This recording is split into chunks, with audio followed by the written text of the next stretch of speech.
we die, the Dharmakaya keeps there, but the physical body dissolves into infinitesimal particles, disappears. But there is no body of light that can continue to give teachings. That is finished. It is ended. And maybe that Rupakaya can produce another Nirmanakaya, a tulku.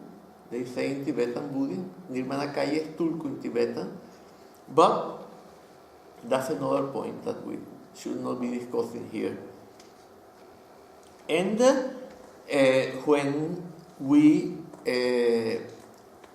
practice rgal, each time delusion dissolves and there is only division of light, and we are grasping the true condition of division of light, this is Sambhogakaya. At the end, we consolidate the Sambhogakaya. And then, when we are totally, the Sambhogakaya and Nirmanakaya fuse, we no longer experience the physical world as an external reality, then this is Nirmanakaya. But there is another sense of Nirmanakaya, which is the body of light, or the body of light of the total transference, is a Nirmanakaya. Normally, this is made of Rolpa energy. Normally, the true condition of Rolpa energy is Sambhogakaya. But Sambhogakaya doesn't have an end in time, and is not produced. It's beyond time. The Nirmanakaya of light arises when the individual attains the total transference or the body of light. So, it has a beginning in time. And it will last for as long as these teachings are needed by human beings. So, it has an end in time. So, this is not Sambhogakaya, this is Nirmanakaya, a Nirmanakaya of Rolpa energy. So, this is the characteristic of this particular. Now, we have a problem.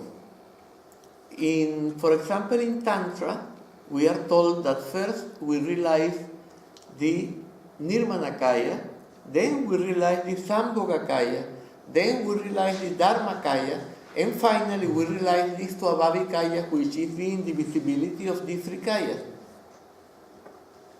In Dzogchen Upadesha, the series of peace instructions, first we realize the Dharmakaya, then because in texture, then the Sambhogakaya in rgal, and finally we attain the Nirmanakaya.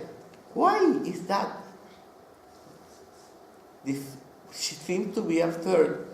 But as we said, the essence, nature, and energy is an explanation of the three kayas in a general sense, which englobes that of Tantra. And Dan Rolpa and energy is only in Dzogchen Upadesha. So, the path of renunciation begins in the ordinary condition. And if it finishes, it ends with the realization of emptiness. The path of transformation begins with the realization of emptiness. Why? Because if we visualize another reality over this one, then we consolidate our belief in this reality as substantial, and on the top of that, we add another layer to the onion of delusion by believing that the other reality is substantial. So we realize the insubstantiality, the emptiness of this reality and of the reality we visualize. Then we begin with emptiness, and at the end of the path, we have the realization of the state of Dzogchen or Mahamudra. In the Nyingmapa tradition, they call it Dzogchen. In the Sarmapa tradition, which are Sakya, Kagyu, and Gelug, they call it Mahamudra, a state of Mahamudra. Then Dzogchen, and what is that state? It is the state of Rigpa. So the state of Rigpa is the end of the path of transformation. But in the path of spontaneous liberation, the state of Rigpa is the beginning. Garab Dorje said, first direct introduction. That is the state of Rigpa. That doesn't mean we have to go first through the path of renunciation to then go through the path of transformation, to then go through the path of self-liberation. No, with methods proper to the path of self-liberation, we have direct introduction, a first glimpse of Rigpa. Then we continue in the state by means of, well, we don't remain in doubt, and we continue in the state. And we do that by means of contemplation and behavior, Gompa or Chopa, and Chopa. And then at the end, we integrate all appearances in the state of Rigpa. This is the end of the path. This is why the Sambhogakaya of the Tantra is simply the first manifestation of Rigpa. And after that, the Dzogchen path begins, which is, we structure, we consolidate it through the Dharmakaya of Dzogchen, which is much higher. Then we consolidate the Sambhogakaya of Dzogchen, which is the true condition of Rolpa energy, which is much higher. And finally, we attain the Nirmanakaya of Dzogchen, which is the ultimately highest realization possible. But we haven't still explained the behavior, because we concentrated on the contemplation. So what is the behavior of Dzogchen? The behavior of Dzogchen is the behavior of Samantabhadra. All is good. Just as contemplation is the continuity of the vision of the state of Rigpa in a session of practice, the behavior is the continuity of Rigpa out of the sessions of practice. When we can maintain Rigpa in everyday life, this is the behavior. But because we cannot maintain this all the time, when we cannot be in Rigpa, then we apply the presence of awareness. I will explain now. But first, what is Samantabhadra? Samantabhadra is the primordial Buddha, and the name means all good. So all good means that when we are in Rigpa, we have no ego.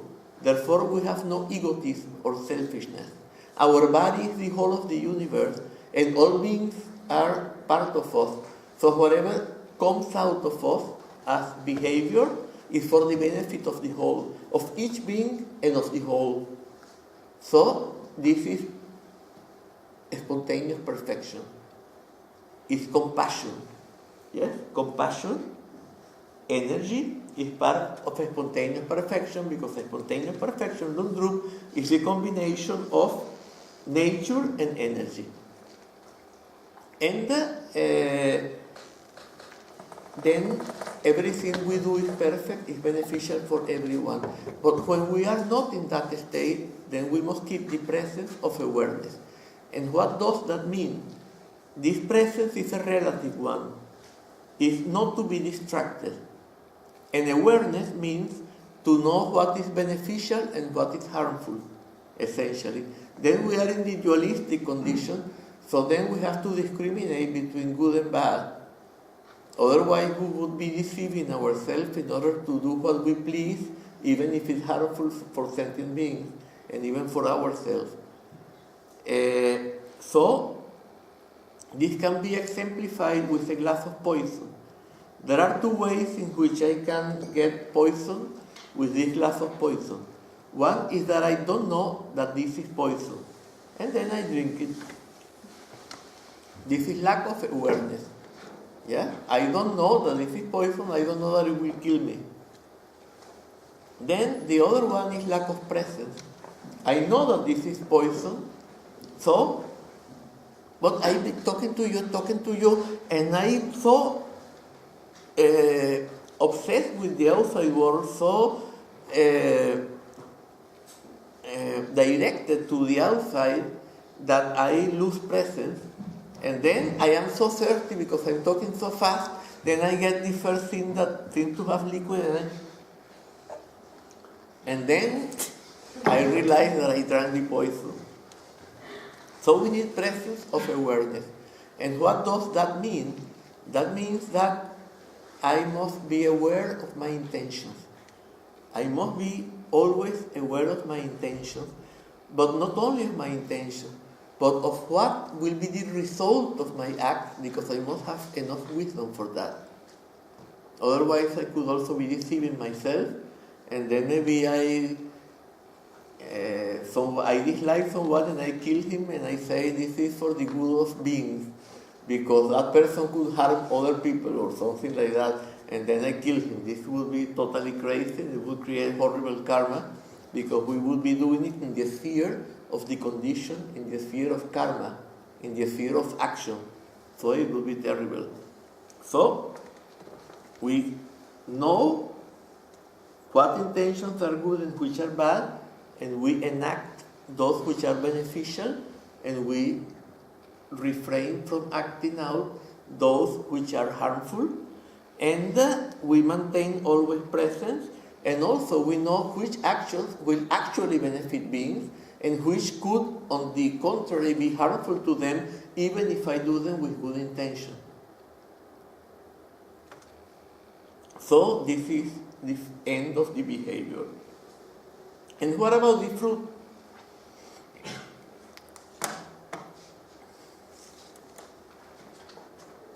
No, it's not that one. It's this one. Oh, no, sorry. No problem. Oh no, this one. Yeah. Well, it doesn't matter. How should I help? Yeah, here. Now, you do this. Może tam F11. No! Well, it doesn't matter. Everyone saw that, okay. Okay, it's good. Even like that, it's good. A bit better. Okay, excellent. Thank you very much. Okay, so the fruit is the Trikaya. The base was the Trikaya, the path was the Trikaya, and the fruit is the Trikaya. The Trikayas are the three aspects of enlightenment. They were in the base. On the path, we discover them more and more and more and more until we totally discover them, and then we have the fruit. It's when this realization of the three kayas is total and irreversible. This is the fruit. And we have already explained it. What was Dharmakaya, the true condition of thought, all thoughts liberate. What is Sambhogakaya, the true condition of divisions of role by energy. And what is Nirmanakaya, the true condition of cell energy. And this is the path. This is the fruit. Yeah? Our physical level, we are totally enlightened. In our visionary level, we are totally enlightened. And at the level of mind, we are totally enlightened. And this is the path. And we still have 8 minutes for questions or comments, if there are any.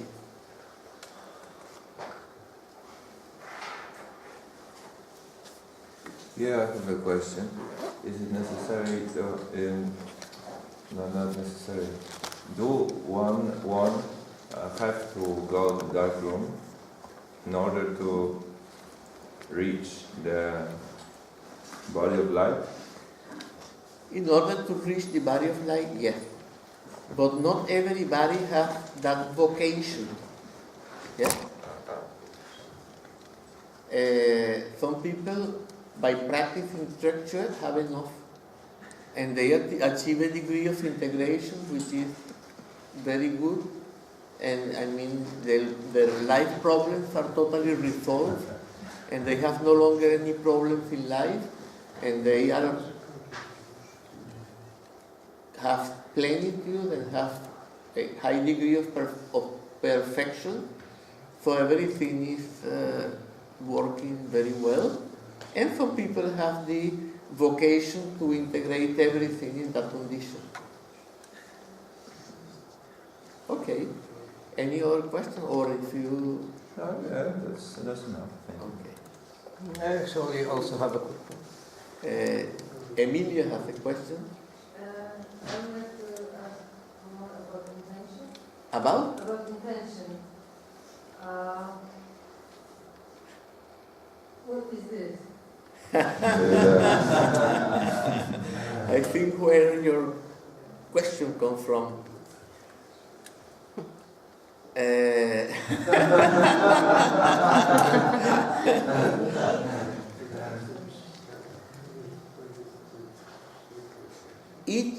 level of practice has a different principle, yeah? In the Hinayana, the principle is vows. We have rules that we cannot break by any way, on any pretext, yeah? We have to follow them. So if someone is following the Buddha to kill him, we cannot lie and say he went in a different direction, and then either we keep silent and they kill us, or we say the truth and they kill the Buddha. So either way is terrible. In the Mahayana, you have to go beyond your limitations for the benefit of all beings. This is a wider principle. Then if you have to steal the bomb from a terrorist, stealing is very good. Yeah? And so on. In Tantra, the intention could be to attain realization. Whatever you do in samsara, and if you stay in samsara, you will always be in trouble, and the other people who are in samsara would be in trouble. And if you want to keep people happy in samsara, you will keep them in trouble and in unhappiness forever. But if you can realize yourself, then you can help all beings to attain enlightenment. And then in this case, the intention could be to attain enlightenment because it's the only way to help beings attain true happiness. And then I can even do things that might hurt a little bit people on the relative level if they are going to help me attain enlightenment and lead these people, help these people attain realization and really get rid of samsara. Otherwise, we are trapped in this samsara, always lack of plenitude. It's called, because we feel separate from the whole, then that is the all-pervading suffering, the suffering, the dukkha of sanskaras. Then we have the dukkha of change, which is when we lose the condition we are, we feel comfortable in, like the gods that know they are going to fall, or you fall in love, or you fall, or you lose your car or your house, or something like that, yeah. And then the suffering of suffering, which is all that we normally call suffering.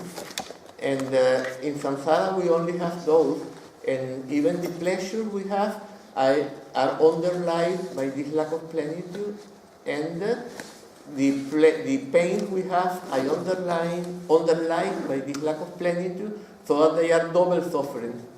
They have the suffering of suffering and the suffering of the lack of plenitude. So it's like a leper who gets the bubonic plague. Yeah? He already has one illness.